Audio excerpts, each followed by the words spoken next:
Nos habla la palabra de Dios que su bondad, su misericordia, se extiende, dice las Escrituras, hacia todas sus criaturas. Eso nos incluye también a nosotros.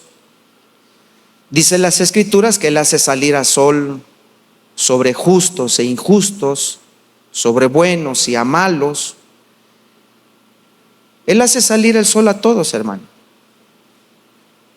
Pero la creación revela que hay también en nuestro mundo, el cual habitamos, vivimos y somos testigos, que vivimos también en un mundo, hermanos, lleno de pobreza, lleno de hambruna, de enfermedades, de muchas necesidades, pues, podríamos decir así. Y esto lamentablemente, hermanos, la iglesia a veces no se escapa. Porque ¿a cuántos de nosotros no hemos padecido enfermedad? ¿O hemos padecido algún momento escasez? ¿O hemos sido afligidos en algún momento por alguna situación o circunstancia?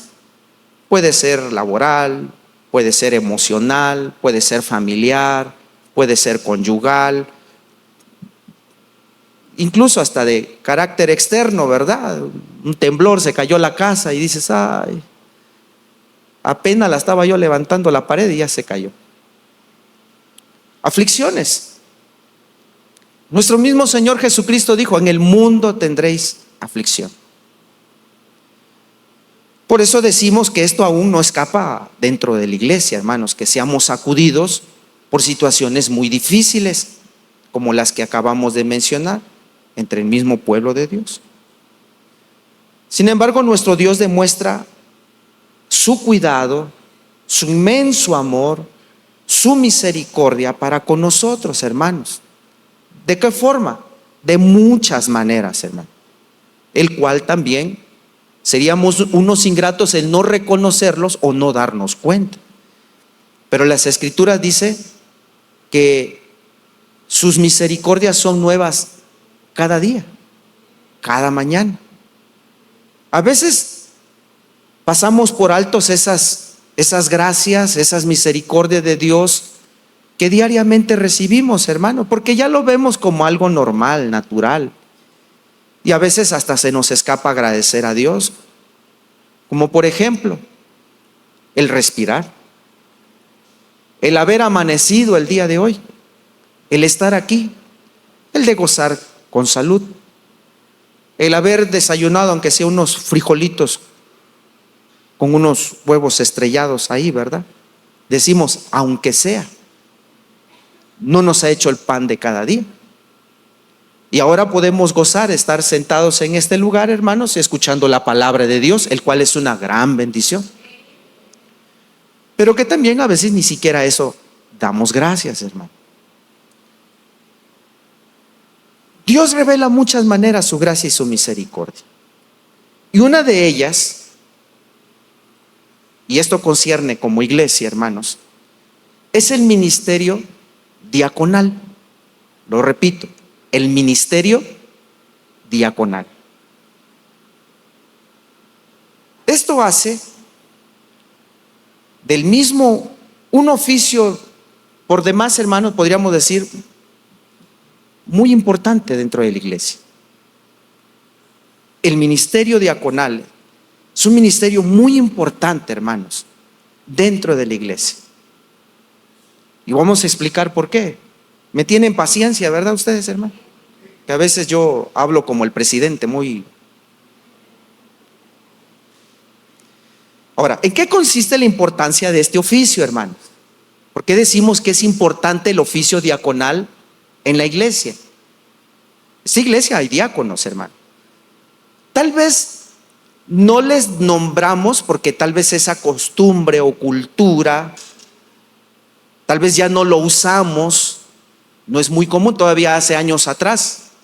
En algunas iglesias todavía, muy poquitas, mantienen ese, voy a decirlo así, ese título de servicio de algunos hermanos dentro de la iglesia llamándoles diáconos. Todavía en nuestra asociación algunos cuantos años nombrábamos así a los servidores de la iglesia como diáconos. Hoy los llamamos de otro nombre, que viene siendo lo mismo, porque diácono a final de cuentas significa servicio. Hoy los llamamos servidores, ¿ya? Colaboradores, se escucha más fresa, ¿no?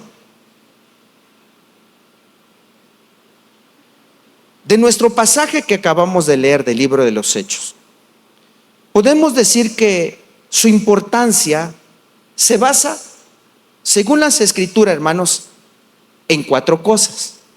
Primero, por los que les gusta anotar, la naturaleza de su oficio. ¿Qué quiero decir? La naturaleza del oficio diaconal es que, primero, preserva la paz y la unidad dentro de la iglesia. Ese es un propósito. En los textos que acabamos de leer del libro de los Hechos, nos narra la historia que al principio, en la iglesia primitiva, la iglesia empezó a crecer, empezó a aumentar en número. Imagínense, solo en el día del Pentecostés, creo que ya se habló de ese tema, ¿verdad? En días anteriores.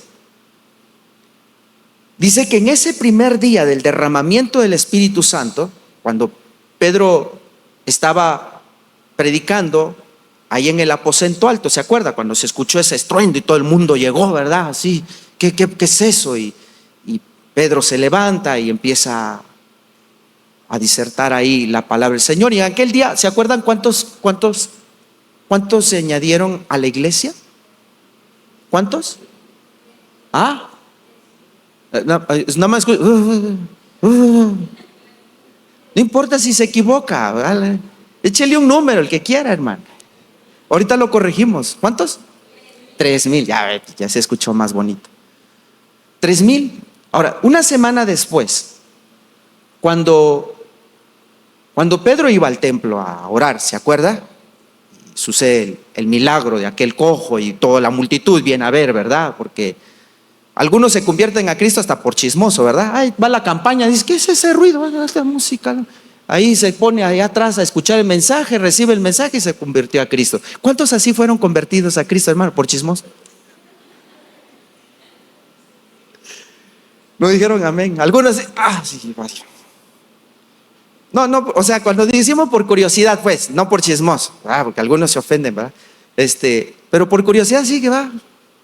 Como le pasó a Zaqueo, estaba ahí, ¿verdad? ¿Qué? Jesús, ¿no? Como estaba chaparrito, se fue arriba del árbol y Zaqueo, hoy quiero ir a tu casa, bájate de ahí, porque a tu casa quiero ir, como dice la canción.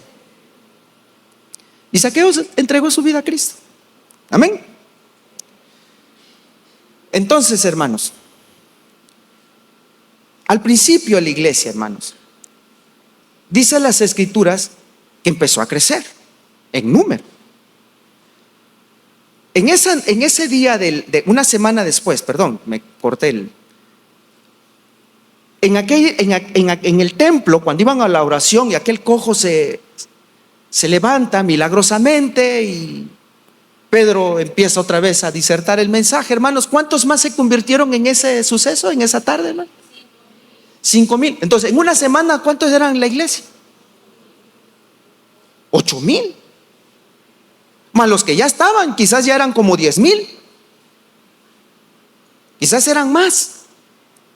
Pero fíjese que de esa parte de la historia, al acontecimiento que estamos leyendo ahorita, de los 12 discípulos, que parece ser que es de un capítulo a otro, no voy a pensar que pasó como 6 meses. Algunos consideran, estudiosos de la Biblia más en la materia, dicen que probablemente hubo un lapso de alrededor de 6 años, de un capítulo a otro, imagínense. Leemos así, ¿verdad? De seguidito, pero de esa parte de la historia, a la parte de la elección de los apóstoles, donde leemos en estos capítulos, pasaron alrededor de 6 años. Ahora, ¿cuántas almas ya eran, hermanos, para esos 6 años? con ese crecimiento explosivo de la iglesia. Puede imaginarse la gran multitud que había. Pero fíjese, hermano, hay algo que no debemos pasar por alto. Que cuando la iglesia crece, que nosotros lo hemos vivido, ustedes como iglesia Jesús es el camino, como misión de Jesús es el camino. Yo conozco parte de la historia cuando eran más pequeñitos en número, cuando estaban todavía allá en Albania Alta, eran muy poquitos, hermano.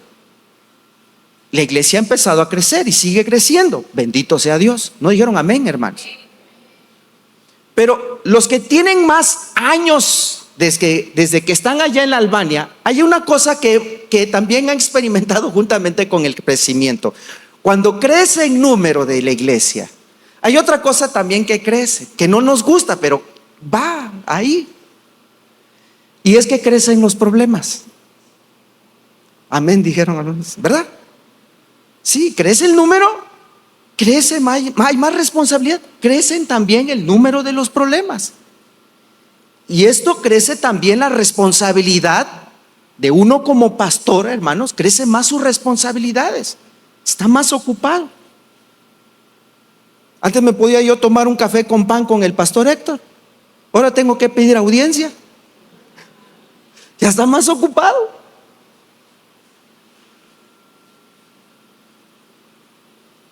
Esto es lo que también, hermanos, Satanás quiere aprovechar. No debemos, como dice la Escritura, no debemos ignorar las maquinaciones del enemigo.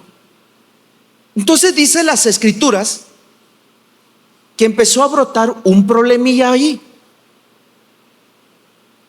Y es que hubo una cosa, empezaron a murmurar. Empezó a haber esa murmuración. Pero eso en la iglesia primitiva, las murmuraciones aquí no pasa, ¿verdad? Aquí en esta sacrosanta iglesia de Dios no hay murmuraciones, pero en la iglesia primitiva hubo murmuración. Y tuvo que lidiar aquellos pastores, aquellos discípulos del Señor, los apóstoles, con la murmuración. ¿Qué leímos? ¿De qué se trataba la murmuración? De que eran desatendidas ciertas personitas, viudas, dentro de los griegos, dice. Ahora, recuerde, la iglesia era grande, cuando dice griegos no es porque precisamente eran griegos de nacimiento, probablemente sí, sino eran judíos, prosélitos, algunos de ellos, les conocen así como helenistas, que tenían más esa cultura griega, más que la judío, eran más como, abrazaban más como la cultura griega. La cosa es que eran como algunos tal vez gentiles. Recuerde, la iglesia ya no solamente se constituía por judíos, sino ya habían entre ellos también gentiles y bueno, de ese lado veían con cierto recelo que los discípulos, no creo que lo hayan hecho al propósito, o por lo menos así se interpretó. Recuerde, era un rumor, y un rumor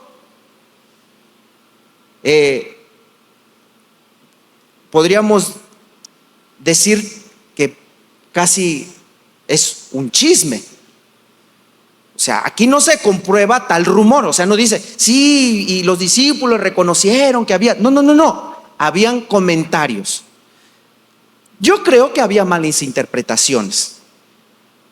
Pensaban que los discípulos al propósito probablemente estaban desatendiendo, porque no creo que hayan hecho esa parcialidad o esa imparcialidad, sino que ellos veían así con mal ojo, ¿verdad? ¿Cómo nos están descuidando las viudas solo porque somos nosotros de este grupo? O sea, desde ahí ya como que el enemigo estaba trabajando, ya como que queriendo dividir la iglesia en dos grupos, ¿verdad? Los griegos, los judíos.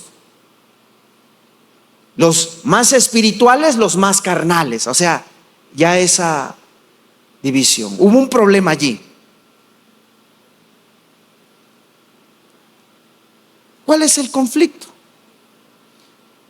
Según la historia, nos cuenta que al principio del nacimiento de la iglesia de Jerusalén, todos los hermanos, recuerdan hermanos, vendían sus propiedades.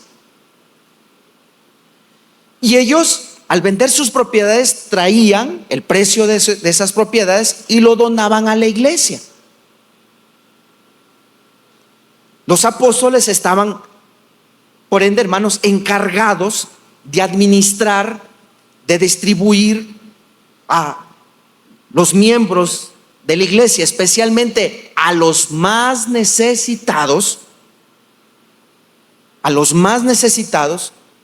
a repartir eso, ¿verdad? Para que hubiera esa equidad, ese equilibrio, esa ayuda al prójimo que desde tiempos antiguos, hermano, el Señor mismo había establecido que se realizara.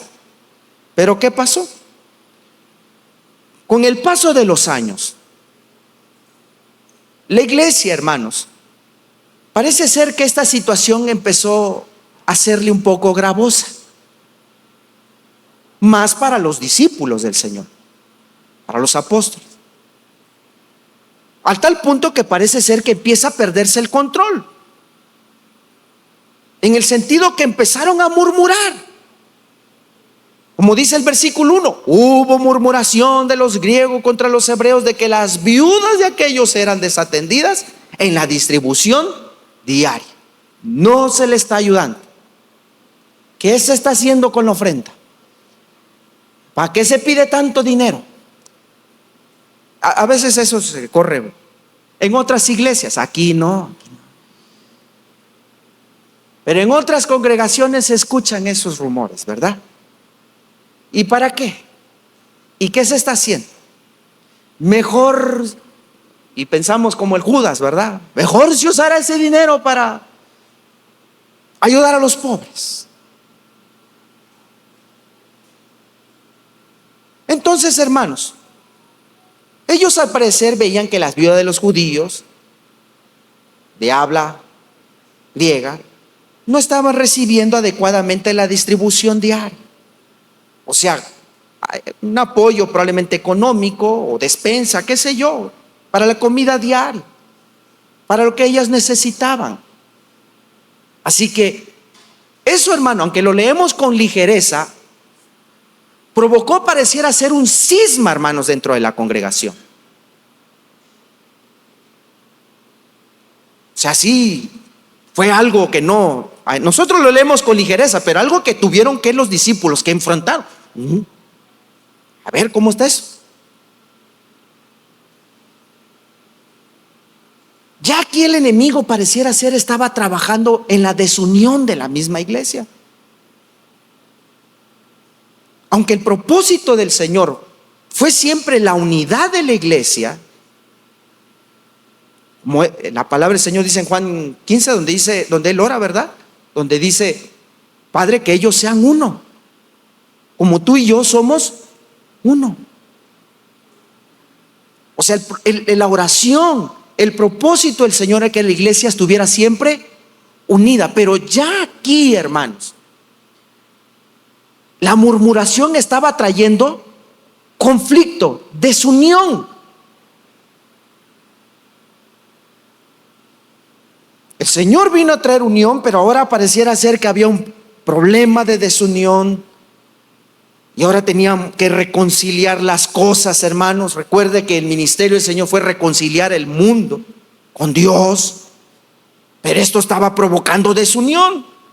La murmuración trajo desunión, trajo quejas. Y esto es algo, hermanos, que no podemos pasar por alto, porque como iglesia actual nos puede llegar a pasar, o puede que ya esté pasando. Es en ese texto, hermano, o en ese contexto, que Dios dirige, hermanos, pareciera ser a través de los discípulos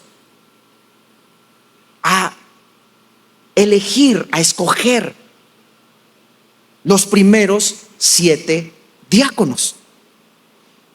Ahora, ¿por qué ahondé un poquito en esta introducción, hermano? Era para que conociéramos el problema.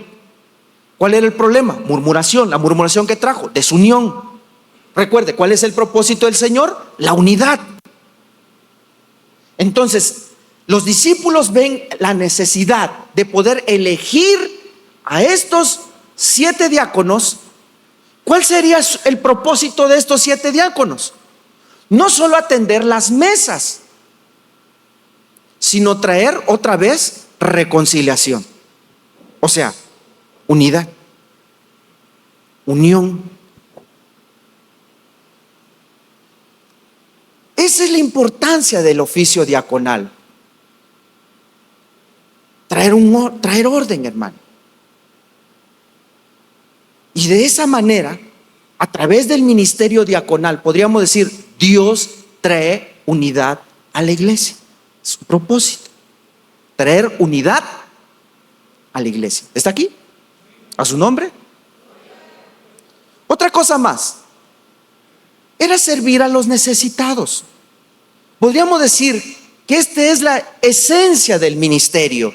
Ellos fueron escogidos dentro de la iglesia para servir a los necesitados que habían dentro de la iglesia. Ellos iban, en otras palabras, a ayudar. El propósito del diácono es ayudar, no a estorbar, no a ser piedra de tropiezo, no traer desunión. No es que la murmuración venga de allí, es ayudar a la unidad. ¿Dice amén? Ellos iban a ayudar a la distribución diaria. Ellos, como dice el versículo 2, a servir las mesas. Y servir las mesas, oiga, es un trabajo arduo. Es un trabajo amplio, difícil, pero muy, muy importante dentro de la congregación. Hermanos, el pecado, como ya vimos en nuestra introducción, ha traído, hermanos, mucha miseria en el mundo. Siempre va a haber necesidad. Siempre tendremos así personas pobres con necesidad.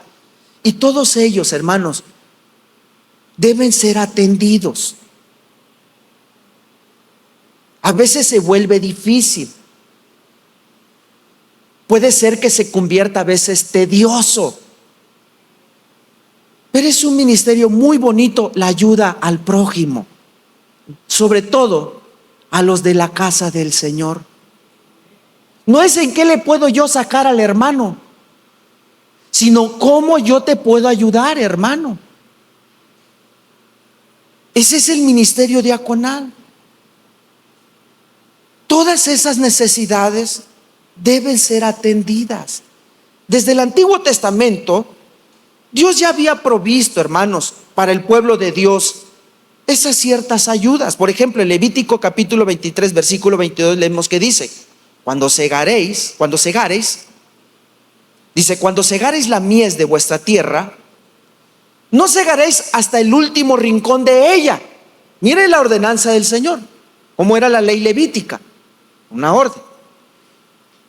El Señor le está diciendo a su pueblo: cuando segareis la mies de vuestra tierra, no segaréis hasta lo último rincón de ella, como nosotros lo hacemos, ¿verdad?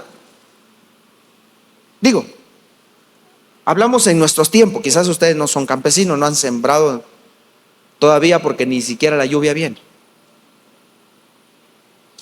Pero bueno, aquella que era, ¿cómo se dice? Una nación agrícola, hermanos, y ganadera, rural, pues en aquellos tiempos antiguos. El Señor le dice: no ciegues hasta el rincón, ni espigarás tu siega. Para el pobre, oiga lo que dice, y para el extranjero la dejarás. O sea, el Señor le está diciendo: cuando vayas a cegar, no, deja el rincón, deja las esquinas, deja la orilla. Esa parte de la orilla, los rincones, es para la gente pobre, para los extranjeros. Dios ya se estaba preocupando por la gente con necesidad desde los tiempos de Moisés, imagínense. La misma ley levítica decía: no lo ciegues, ayuda. En otras palabras te decía: no seas codo, deja un poquito para los demás. Yo, Jehová vuestro Dios. Mira cómo dice: yo se los estoy diciendo, dice el Señor, en otras palabras. Y el ministerio de nuestro Señor Jesucristo, hermanos, incluyó proveer para ellos. Jesús enseñó a sus discípulos a ser, escuche, desprendidos hacia el necesitado cuando Él habló en Mateo capítulo 5 versículo 42. Leo para ustedes, que dice así: al que te pida, dale. No es como un hermano, dice: es que el que te pida, dale, dice. Dice: al que te pida, dale. Al que quiera tomar de ti prestado, no se lo rehuses. Lucas 3:11 dice: y respondiendo les dijo: el que tiene 2 túnicas, dé al que no tiene, y el que tiene que comer, haga lo mismo, dice. Al que tiene, el que tiene que comer, haga lo mismo. En otras palabras, el Señor quiere que nosotros seamos dadivosos, que seamos hospedadores, que seamos sueltos para dar, que estemos siempre, hermano, atento a la necesidad de algún hermano, alguna hermana, para ayudar. ¿Conócese dentro de la iglesia, hermanos, algún hermano con necesidad? ¿Sabes qué es lo que yo como pastor a veces he visto esto? Que hay hermanos que ven la necesidad y empiezan a murmurar. ¿Ya vieron la necesidad de allá, de fulano, de fulana? ¿Por qué? Y empiezan a decir: ¿por qué no se levanta una despensa? ¿Por qué no se hace esto y lo otro? Y decimos: bien, amén, vamos a hacerlo. Y ¿sabes qué triste? Que los que promueven eso a veces ni siquiera lo dan, o son los últimos en darlo.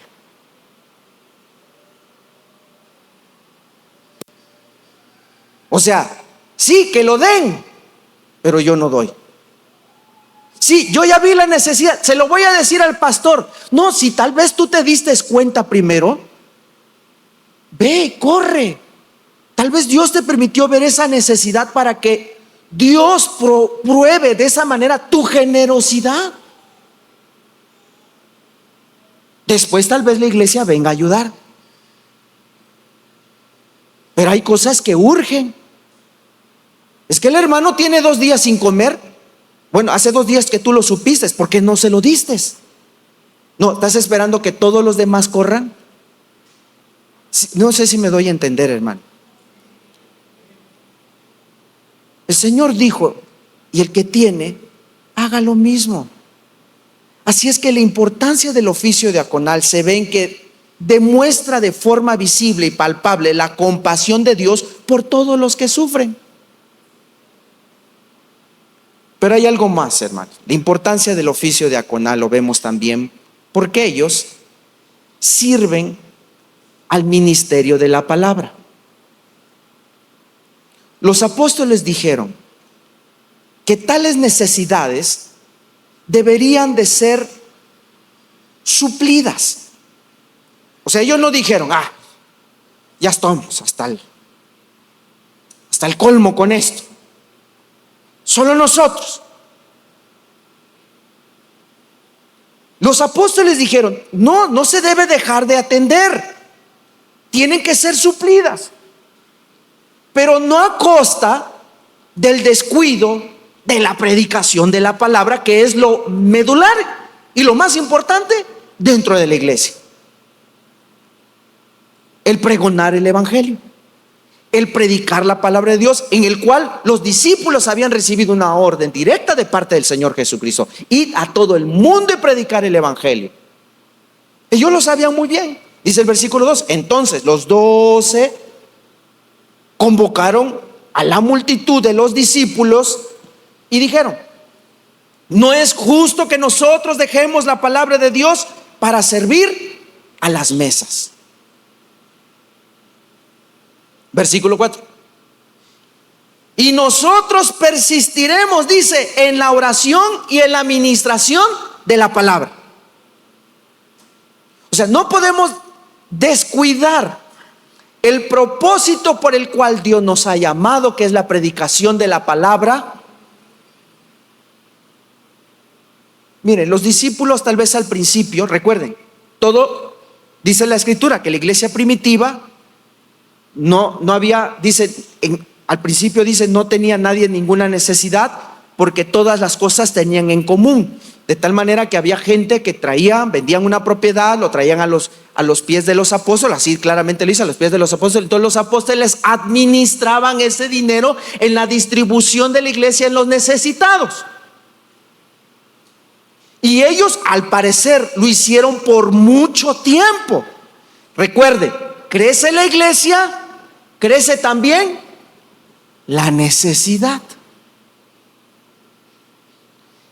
Llega a un punto donde los apóstoles ya no, o sea, ellos tenían que distribuir o administrar mucho de su tiempo, por decirlo así.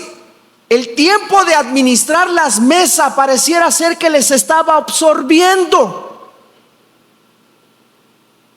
y estaban descuidando lo más importante.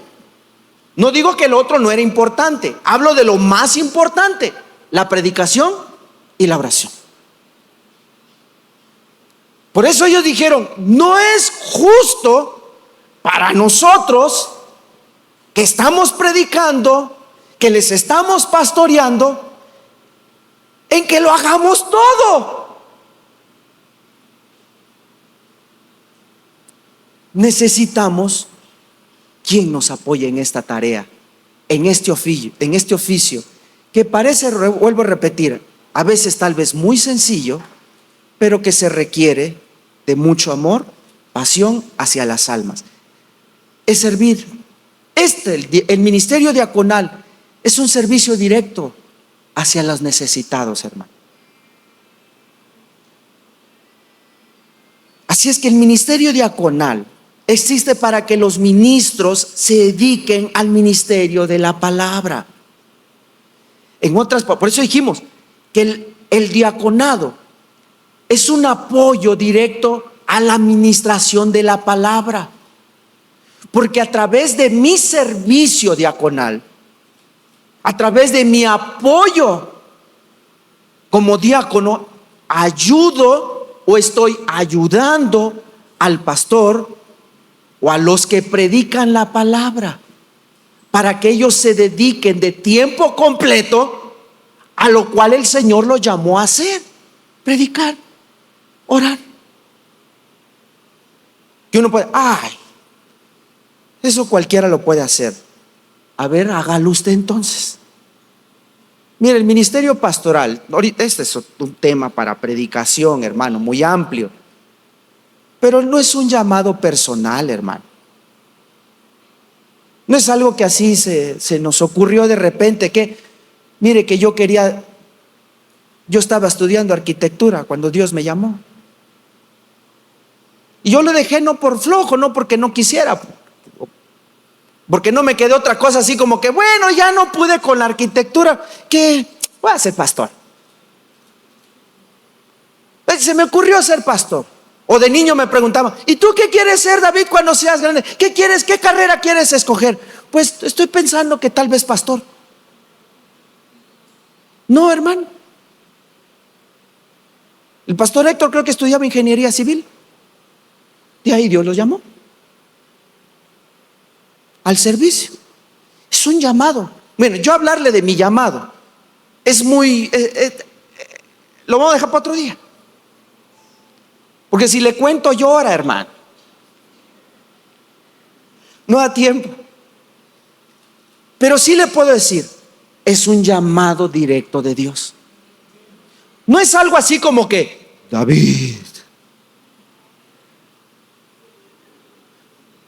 habla, Señor, que tu siervo escucha. Levántate y ve a predicar. mi palabra. No, no fue algo así.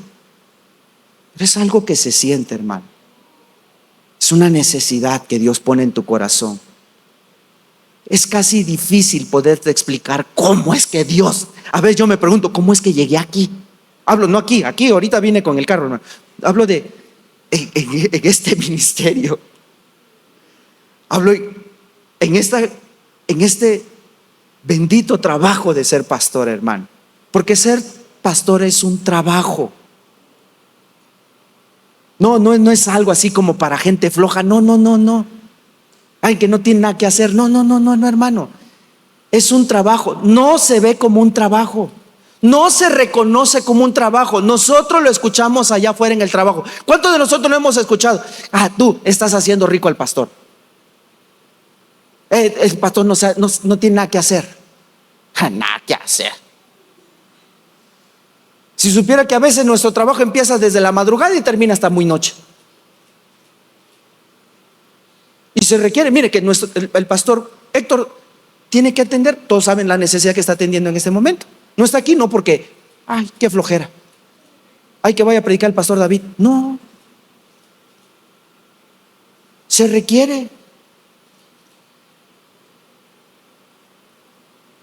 En ocasión, hermano, me habló un hermano, pastor. Su esposa ya estaba enfermita, la hermana Diony. Ya la habían desahuciado. Las 3 de la mañana, hermano. Pastor, creo que ya mi esposa partió con el Señor. 3 de la mañana. ¿Ahora qué hago? Así me preguntó, ¿ahora qué hago? Y yo, pues ¿qué le podía yo decir, hermano? Pues vea qué hace, ¿no? Vea, arregle su problema, hermano. No, ahorita voy 3 de la mañana. Vámonos. Yo nunca había enterrado un hermano, de soy sincero, era mi primer, decimos nosotros así coloquialmente, mi primer muertito. Como pastor era mi primero, pues ¿cómo le hago? Me dice, ¿cómo le hago? Yo así, pues, yo menos lo sé. Pero ahorita averiguamos, hermano. Yo le digo, no se preocupe. Y yo murió ahí en la casa. Yo no sabía todo el asunto. Bueno, fuimos al CMF, mire. Nos fuimos al CMF, dimos vuelta. Ya por último, en la mañanita fuimos al Seguro Social, donde pues fue el doctor que la atendió. Y bueno, ya empezó. Como a las 7, 8 de la mañana me dice, pastor, es que le quiero decir algo. Dígame, hermano. Es que no tengo dinero. La iglesia tuvo que asumir los gastos funerarios. Se veló, cafeteamos a la hermana. Ya, la hermana está con el Señor. Hicimos culto. Me acuerdo que estaba yo desvelado, hermano. Estaba muy cansado. Llegué como a las 4 de la tarde quizás a la casa. Le digo a mi esposa, ve, ayuda a los hermanos que lleguen. Voy a comer, voy a descansar tantito. Me acosté como a las 4 o 5 de la tarde más o menos, hermano. Me quedé pero dormidísimo, hermano. Bien dormido. Y escuché que sonó el teléfono. Y yo, al levantarme, porque suena el teléfono, me despierto así de golpe. E me levanto así para ir a contestar el teléfono, levanto así de golpe de la cama, sin mentirle, algo le pasó a mi cuerpo, pero mis rodillas, caí así, ¡pum!, me desvanecí, me espanté, porque mi cerebro mandaba señal a mi rodilla que se levantara, y no se levantaba, quería levantar, y un dolor horrible de cabeza, hermano. Me espanté, que empecé a gritar, Fabi, auxilio.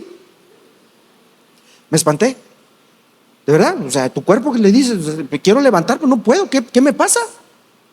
No lo sé. Si alguien es médico aquí o algo así por el estilo, dígame qué es. Al final me lo dice porque nunca supe qué me pasó.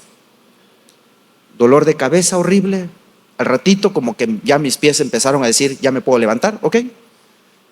Me bañé, hermanos, nos fuimos al funeral. La cosa es que hicimos todo eso, hermano. Pero no hacemos nada, pues. Digo, no es de todos los días. Preparar un sermón, preparar la predicación, hermano, requiere de trabajo. Esto es trabajo. Este es nuestro ministerio. No tenemos otro trabajo más que este: predicar, que la iglesia sea bendecida, sea alimentada. ¿Qué otra necesidad hay? ¿Qué hay que atender? Aquí, allá, mil cosas. Y la iglesia, entre más crezca, más hay necesidad y más se requiere de diáconos. ¿No dijeron amén? De ayuda, de servicio. Por eso digo que el ministerio diaconal es un servicio que apoya a la predicación de la palabra. Es importante. Los diáconos son una ayuda indispensable para los pastores. Ellos pueden tener más tiempo disponible para dedicarse de lleno así al ministerio de la enseñanza, la predicación de la palabra y una vida de oración. Ese es el ministerio pastoral, hermano. Predicar la palabra, orar, ese es nuestro trabajo. Si uno dice, el pastor está encerrado en su oficina, ¿qué está haciendo? Está orando. ¿Sabe hacer otra cosa? Ese es su trabajo. ¿Qué está haciendo? Está estudiando. Ese es su trabajo. Está leyendo. Ese es su trabajo. Digo, es mucho, pues. Estoy señalando algunos, quizás lo más importante, lo más básico, lo más sobresaliente de un pastor. Y no lo estoy diciendo para defender al pastor o para defenderme a mí. Ese es el trabajo de todo pastor, hermano. Alguien dice por ahí, el único que entiende a un pastor es otro pastor. Eso es, hermanos. Voy terminando. No solo la importancia del oficio diaconal se ve de la naturaleza de su oficio, sino también del carácter piadoso que deben poseer los que aspiran al mismo. ¿Cuál es ese carácter? El hecho de que los diáconos no son pastores, repito, no son pastores, no significa que la piedad o la santidad de la vida de un diácono no sea importante. Su carácter piadoso es madurar. Por eso Lucas nos dice que los que son seleccionados a tal oficio deben poseer los siguientes requisitos. Primero, una piedad, escuche, externa. Una piedad externa. ¿Qué significa? Dice la Escritura, varones de buen testimonio. Hombres o mujeres de buen testimonio. Deben tener buen testimonio dentro de la iglesia como fuera de la iglesia. Porque a veces podemos ser piadosos aquí, pero no afuera. No en casa, no en el trabajo, no en el vecindario donde vivo. ¿Por qué? Porque ellos, escuche, representan a la iglesia, son representantes de la iglesia. Y otra cosa, ellos demuestran el amor de Dios hacia los demás, a los que sufren. Ellos son un servicio medular dentro de la iglesia, hermano. No pueden ser hermanos de mala reputación. Dijimos, una piedad externa, pero también una piedad interna. ¿En qué consiste? Aquí es donde dice el versículo 3 acerca del requisito del diácono: ser llenos del Espíritu Santo y sabiduría, pues. Ahora, ¿qué significa eso? Ser llenos del Espíritu Santo es, como dice Efesios capítulo 5 versículo 18-19, es estar bajo el control del Espíritu Santo. Ser sensible a la voz del Espíritu Santo. Que sepa ver con los ojos de Dios.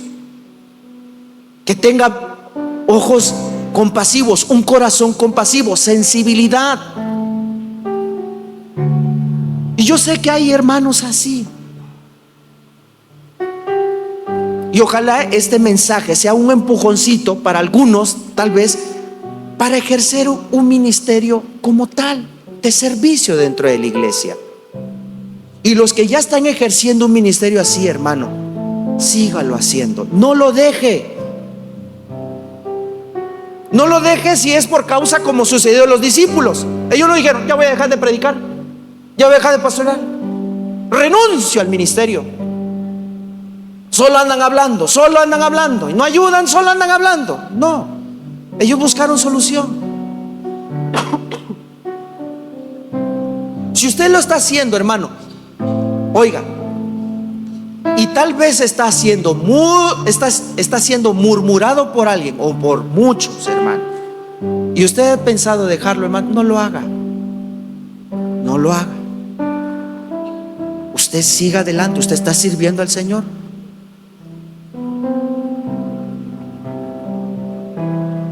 Solamente estando bajo el control del Espíritu Santo, en otras palabras, que el Espíritu de Dios controle nuestra vida, es que podemos dar frutos, como dice la palabra, dignos.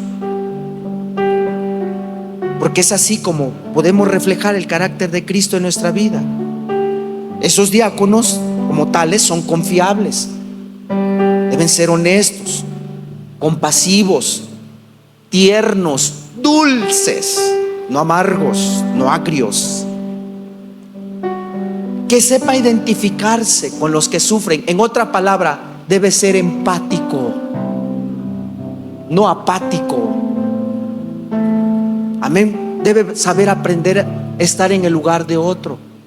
Y como dice la Escritura, debe ser sufrido. Alguien que ha sufrido puede entender al otro que sufre. Alguien que ha pasado por una necesidad va a entender, hermano, la necesidad del otro. Si usted ha sufrido carencias, usted va a entender al que sufre carencias. Si usted ha tenido problemas matrimoniales, va a entender al que tiene problemas matrimoniales. Si usted ha tenido problemas laborales, va a entender al que tiene problema laboral. Y si usted ha tenido problemas con sus hijos, va a entender al que tiene problemas con su hijo. Si usted tiene problemas de enfermedad, va a entender al hermano que está pasando por una enfermedad. De tal manera que la Biblia dice debe ser empático, servicial. Dice aquí dentro de la lista, ¿verdad?, que gobierne bien su casa. En fin, que reúnan en ellos los requisitos que Pablo enumera en 1 Timoteo capítulo 3 versículo 8 al 13, que no nos da tiempo, pero ahí lo vamos a dejar de tarea, donde habla acerca, cuando dice: si alguno anhela obispado, que haya en ellos sabiduría, que posean destrezas necesarias para poder llevar a cabo su ministerio. Sí, hay requisitos. No solamente está el deseo, tiene que cumplir con ciertos requisitos también, y los estoy tratando de enumerar ahorita. Entonces, hermano, por último dice la Escritura que sucedió algo. Versículo 6 dice: a los cuales presentaron ante los apóstoles, ya que se habían seleccionado a los 7, quienes orando les impusieron las manos. Esto habla de la solemnidad de su ordenación, hermano. Su ordenación fue algo solemne. Amén. Estos diáconos fueron ordenados por los mismos ministros de la palabra de Dios, los apóstoles. Y se dio al parecer, por lo que leemos en el contexto, hermanos, se le dio una ceremonia de ordenación. Se presentó públicamente. Ellos son servidores, ellos son los diáconos. Y hubo una solemnidad. Pasen, hermanos, vamos a orar por ustedes. Fueron consagrados. Las manos de los apóstoles descansó sobre ellos, hermano. Fueron bendecidos. Ahora, hermano, a servir. Bendito sea Dios, hermano. Ellos impusieron sus manos, hermano. Ellos fueron, en otras palabras, consagrados, separados aparte para el mismo oficio que el cual fue llamado. Por esto vemos la solemnidad y la importancia del oficio diaconal. No es cualquier cosa, hermanos. Es un don de nuestro Señor para la iglesia. El oficio diaconal, podríamos decir que hasta es un llamado de parte del Señor. Literal, por lo que nos enseñan las Escrituras. Amén. ¿Y qué trajo esto? Por último, Dice la escritura, versículo 7, y crecía la palabra del Señor y el número de los discípulos se multiplicaba grandemente en Jerusalén. También muchos de los sacerdotes obedecían a la fe. Trajo crecimiento en la iglesia. Y crecía la palabra y el número se multiplicaba, los discípulos pues, grandemente en Jerusalén, hermano. Qué hermoso, hermano, qué bonito. Y cuando uno ejerce bien el ministerio diaconal, hermano, esto trae también crecimiento dentro de la iglesia, trae bendición, hermanos. Por eso no es algo, hermano, hablar del diaconado no es algo ligero. O ocupar un cargo así de servidor dentro de la iglesia, hermanos, no es algo que lo podemos ver como a la ligera. La iglesia, el oficio diaconal, hermano, es un don del Señor para ti, para cualquiera que siente ese llamado. Pero también trae una responsabilidad. Y la responsabilidad es primero reconocer a tales hombres o mujeres de Dios que ha puesto esos dones en sus corazones, hermano, porque ellos están a cargo del ministerio de misericordia dentro de la iglesia, hermanos, dentro de la congregación. Y es un reto bastante grande, es un trabajo arduo. Requiere de la iglesia, hermanos, que su oficio sea reconocido y honrado por todos nosotros, hermanos. Respetar a los hermanos que sirven en la iglesia. Siempre respete, siempre, hermano, dele su lugar. Y cuando algún día uno de esos diáconos lleguen a su casa, hermano, regálele un vaso de agua fría. Y si se puede, un pozole con cacahuates, más rico. Honre a esos hermanos. Usted conoce, vuelvo a repetir, no sé cómo los llaman acá. Tal vez no les llaman diáconos, tal vez tiene otro nombre, servidor, colaborador, como sea. Lo conozca, hermano. Hónrelos, hermano. Respételos. No es un trabajo fácil. Son colaboradores del pastor. Trabajan juntos, unidos, para el crecimiento de la iglesia, para bendición de la congregación, hermano. Pueden ocupar cualquier lugar dentro de la iglesia, hermano, siendo un trabajo arduo, sensitivo en cuanto cubre las finanzas también de la iglesia, en cuanto involucra al bienestar económico, social, emocional y físico de los miembros de la iglesia. Requiere que toda la iglesia ore constantemente por ellos, hermano. ¿Conoce a alguno, hermano? Ore por ellos. Amén. Ore por ellos. Y vamos a orar por ellos ahorita. Amén. Y si usted siente ese llamado de parte del Señor, hermano, no lo desprecie. Como dice la palabra del Señor, buena obra desea. Pero es necesario, dice la escritura, y pide unos requisitos que ya los vimos ahorita, de vuelo de pájaro, pero que es muy importante, hermano. Pero sí desea una buena obra. Es una gran bendición. Los que servimos en la iglesia, bien, hermano, cómo Dios nos bendice. Yo empecé como diácono prácticamente en la iglesia. No empecé siendo pastor, empecé siendo un servidor. Y Dios me trajo muchas bendiciones, hermano, que hasta el día de hoy creo que estoy cosechando parte de eso. Una gran bendición. Amén. Porque quién sabe hasta dónde Dios te pueda llevar. Quién sabe hasta dónde un diácono puede llevar. El día de mañana tal vez ocupe un cargo ya no solo de diácono, tal vez logre ser un pastor.